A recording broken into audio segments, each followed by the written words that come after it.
Hello students, welcome to online classes of Advanced Senior Secondary School मुंडाल।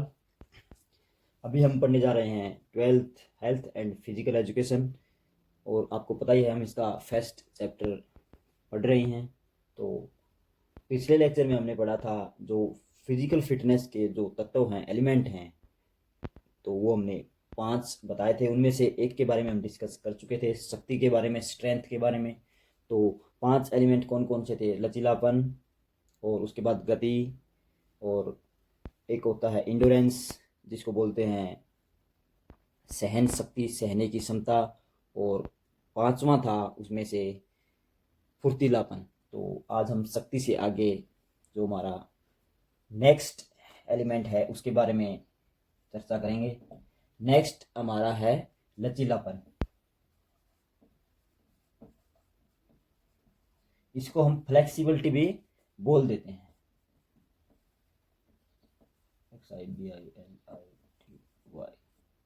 Flexibility जो, और इसमें होता क्या है, जब भी हम कोई कार्य करते हैं तो हमारा शरीर मूवमेंट करता है और वो मूवमेंट हमारे हड्डियों जुड़ी होती हैं जोड़ों के माध्यम से। तो उन जोड़ों की मूवमेंट ही फ्लेक्सिबिलिटी कहलाती है। किसी व्यक्ति में फ्लेक्सिबिलिटी कम होती है, किसी में ज़्यादा होती है, तो वो उनका जोड़ों का मूवमेंट, जो जोड़ों का गति करना होता है, उसी के द्वारा उनमें लचीलापन कम या ज़्यादा होता है। तो यह लचीलापन हमारे जीवन में बहुत ही इम्पोर्टेंट है, क्योंकि अगर हम मुड़ेंगे नहीं, हिलेंगे डुलेंगे नहीं, तो हम कोई भी कार्य, एक सामान्य कार्य भी अच्छे ढंग से नहीं कर पाएंगे। तो एक आम व्यक्ति, सामान्य व्यक्ति के लिए भी यह एक इम्पोर्टेंट लाइफ की ज़रूरत है। और एक खिलाड़ी के लिए तो लचीलापन बहुत ही आवश्यक है, क्योंकि उसको जो भी खेल क्रिया करनी होती है वो लचीलेपन के बिना सही नहीं कर पाएगा, या उसको बिल्कुल भी नहीं कर पाएगा। आप कोई भी गेम ले लो, उसमें अगर हम उछलेंगे, कूदेंगे, मुड़ेंगे, या अपनी हड्डियों का मूवमेंट, मांसपेशियों का मूवमेंट अधिक रेंज तक नहीं लेके जाएंगे, तो सबसे आगे जाने का जो सपना है वो हम पूरा नहीं कर पाएंगे। तो लचीलापन एक खिलाड़ी के लिए बहुत ही इम्पोर्टेंट पार्ट है अपनी एक्टिविटी को आगे बढ़ाने का। तो लचीलापन आप समझ गए होंगे कि लचीलापन क्या होता है। फ्लेक्सिबिलिटी इंग्लिश में बोलते हैं इसको।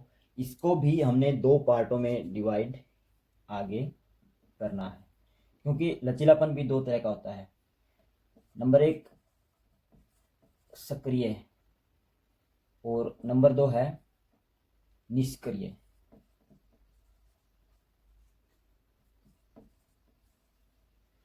तो ये 2 तरह का लचीलापन है।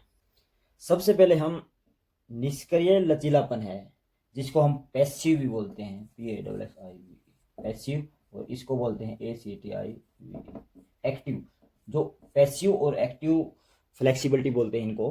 तो यहाँ पर हम निष्क्रिय या पैसिव फ्लेक्सिबिलिटी की चर्चा पहले करते हैं, क्योंकि इसका आगे कोई पार्ट नहीं है, आगे कोई डिवाइड नहीं होता। निष्क्रिय लचीलापन हम उस मूवमेंट को बोलते हैं जिसको करने के लिए हमें किसी बाहरी व्यक्ति की सहायता लेनी पड़ती है। अगर हम हमारे जोड़ों को अधिक गति करवाना चाहते हैं, अगर वो दूसरों की सहायता से हम कर रहे हैं, तो उसको हम निष्क्रिय या पैसिव फ्लेक्सिबिलिटी बोलेंगे। तो इसका बस एक यही डेफिनेशन है। इसमें हम लिख सकते हैं कि किसी की सहायता द्वारा जो भी मूवमेंट करवाएंगे वो हम किसी की हेल्प लेकर करेंगे, तो उसको हम पैसिव फ्लेक्सिबिलिटी बोलते हैं। तो अब चर्चा करते हैं हम हमारे सक्रिय लचीलापन, जिसको एक्टिव फ्लेक्सिबिलिटी बोलते हैं। तो इसमें क्या है, यह शरीर की वो गति है या जोड़ों की वो मूवमेंट है जो हम अपने आप कर सकते हैं। अपने आप हम कितना दूर तक जोड़ को लेके जा सकते हैं, उनका रेंज ऑफ एरिया या रेंज ऑफ एंगल हम कितनी दूर तक लेके जा सकते हैं, वो हम अपने बलबूते पर करते हैं। तो उसको हम सक्रिय फ्लेक्सिबिलिटी या सक्रिय लचीलापन बोलते हैं। तो इसको भी हम आगे 2 पार्टों में डिवाइड कर रहे हैं। इसमें नंबर 1 है स्थिर,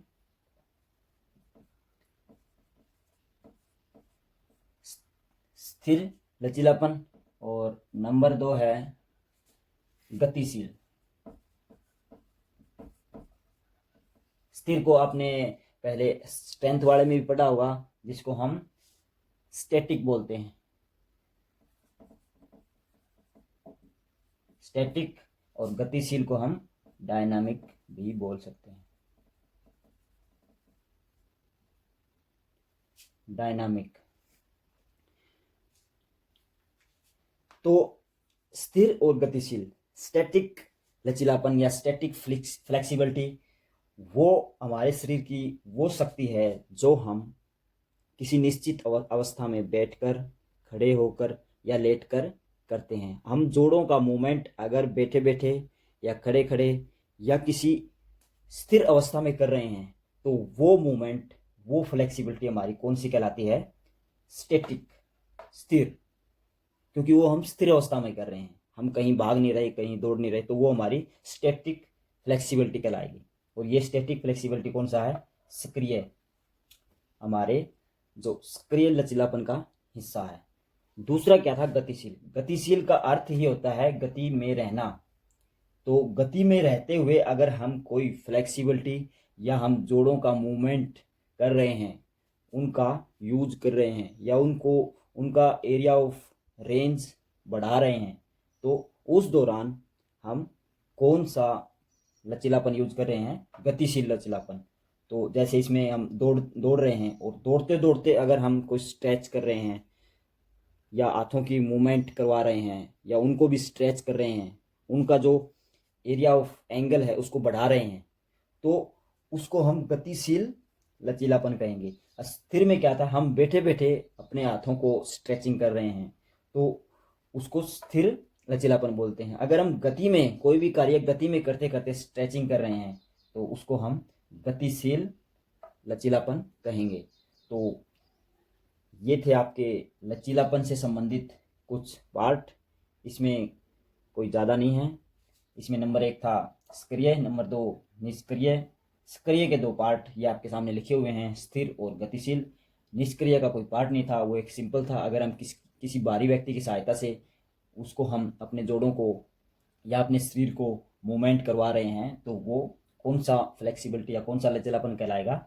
निष्क्रिय लचीलापन। और सक्रिय में अगर हम अपने आप ही अपने बॉडी पार्ट्स या अपने जोड़ों को, जॉइंट्स को मूवमेंट करवा रहे हैं, उनका एरिया ऑफ एंगल या एरिया ऑफ रेंज बढ़ा रहे हैं, तो वो सक्रिय या एक्टिव फ्लेक्सिबिलिटी के अंतर्गत आता है।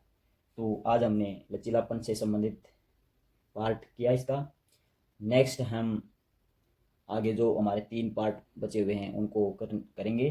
तो आप तब तक इस वीडियो को देखें और इनको अच्छे से समझें। मैं इनको अलग अलग पार्टों में इसलिए करवा रहा हूँ क्योंकि यह एक बहुत ही इम्पोर्टेंट टॉपिक है इस पार्ट का, और ये आपने पहले भी नहीं पढ़ा है, तो इसको अच्छे से करेंगे। अपने पास टाइम की कोई कमी नहीं है, तो अच्छे से पढ़ें, इसको समझ में ना आए बार बार देखें, और इसको जो मेन पॉइंट हैं आप उनको अपनी कॉपी में भी नोट करें, यह आपके लिए भी अच्छा रहेगा। तो आप इसको अच्छे से देखें और समझें।